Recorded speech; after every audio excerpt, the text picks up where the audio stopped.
Hello, my name is Tyler Mullen, and I will be your guest speaker for today. So, I just want everyone to imagine that it's winter of 1984, and you're watching the Super Bowl, and this ad comes on where you see this woman running down a hallway into like this movie theater with a dictator on screen, and everyone is just glued to it. And it's lecturing about them how they need to be controlled, how they need to.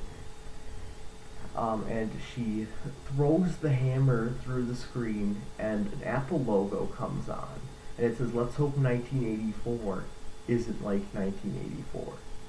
So, you're probably there thinking, "What is this product? What does it do? How is it going to change my life?"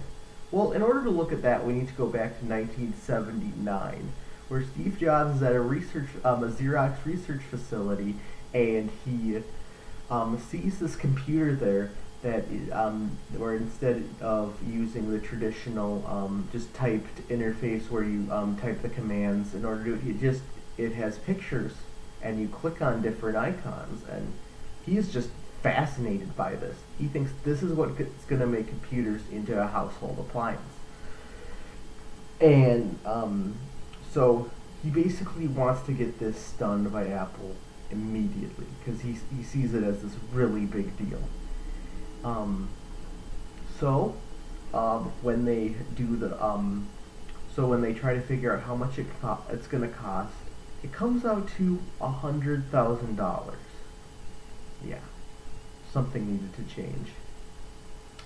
I just want to clarify, Steve Jobs was a very smart man from a business aspect, but he didn't really understand the technical things on a lot of people's level. That most of the technical aspects were done by his business partner Steve Wozniak, who developed the app, who pretty much developed the Apple One and Apple II single-handedly, and he wrote the programming language for it before he had a prototype for it.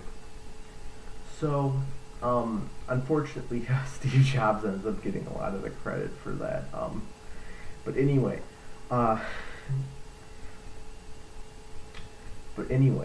so there were a few changes that had to be made. They cut out some of the features, and they cut the RAM down to 128K. And Wozniak was not okay with that at all. He between that and a plane crash he was in 1981, that was what made him quit Apple, and so naturally there was a lot of hype behind this machine. It was going to be the first computer that uses a much more the GUI, or graphical user interface technology, and a lot of people were really excited because they saw the Super Bowl ad. They noticed that it was gonna like change society and innovate their lives and end conformity forever. Anyway, so it shipped for about $2,500, which is ridiculous. But even before inflation, but you have to remember that this was technology that up until this point had only been available in research facilities and laboratories and universities. So the fact that this was available in households at all was just incredible to many people.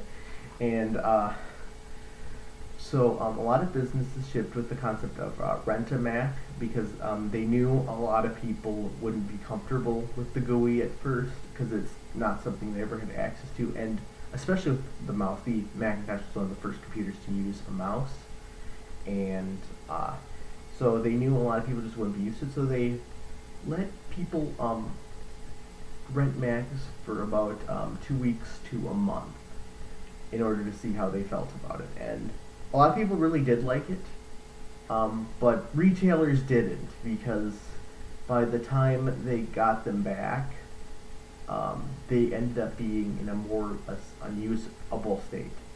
And this did lead to a resurgence in Apple sales after a few products that flopped in the early 80s, but it ultimately did actually resulted in declining sales for them because a lot of companies thought we should do this too, like the Commodore did with the Amiga, and Windows, Microsoft did with the early versions of Windows, and and they did that for not only what I felt was a much better interface, but also it was much cheaper. So Apple kind of went into a decline after that, and that was what led Steve Jobs to leave Apple. Um, and he handed over to John Scully, who was CEO of Pepsi at the time, and it's interesting because it's seen, it didn't sell very well at the time. It had to go through few, but it's still an incredibly big deal just because it rechanged the standards. The fact that I mean, it's the point where the idea of using a graphical interface is just like most people couldn't imagine what a computer without that would be like, especially the younger children. So I just want to so that was my speech for today. I will now be taking any questions.